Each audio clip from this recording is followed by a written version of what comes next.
রাজবাড়ীর পাংশা উপজেলায় BNP chairperson ও সাবেক প্রধানমন্ত্রী খালেদা জিয়ার রোগমুক্তি ও সুস্থতা কামনায় কোরআন খতম ও দোয়া মাহফিল অনুষ্ঠিত হয়েছে। সোমবার বিকেলে উপজেলার যশা ইউনিয়ন বিএনপি ও সহযোগী সংগঠনের উদ্যোগে দোয়া মাহফিলের আয়োজন করা হয়। এদিকে কিশোরগঞ্জে বিএনপি চেয়ারপারসন খালেদা জিয়ার আশু রোগ মুক্তি কামনায় জেলা বিএনপির উদ্যোগে কোরআন খতম ও মিলাদ মাহফিল অনুষ্ঠিত হয়েছে। সোমবার জেলা শহরের ৩২ এলাকার একটি কমিউনিটি সেন্টারে অনুষ্ঠানের আয়োজন করা হয়।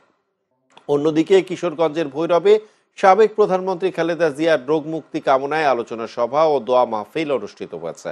ভৈরব প্রেস ক্লাবের আয়োজনে সোমবার প্রেস ক্লাব মিলনায়তনে আলোচনা সভায় বক্তব্য রাখেন উপজেলা বিএনপির সভাপতি রফিকুল ইসলাম সহ আরো অনেকে। এছাড়া সাবেক প্রধানমন্ত্রী বেগম খালেদা জিয়ার রোগ মুক্তি ও সুস্থতা কামনায় গাজীপুর মহানগর কোনাবাড়ি থানা বিএনপি ও সহযোগী সংগঠনের উদ্যোগে কোরআন খতম ও দোয়া মাহফিল অনুষ্ঠিত হয়েছে। সোমবার বিকেলে মহানগরীর কোনাবাড়ি থানা বিএনপির অস্থায়ী কার্যালয়ে দোয়ার আয়োজন করা হয়।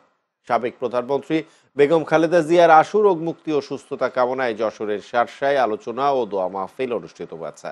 সোমবার বিকেলে বাগআচড়া ইউনিয়ন বিএনপি ও সহযোগী সংগঠনের আয়োজনে আলোচনা ও দোয়া মাহফিল অনুষ্ঠিত হয়।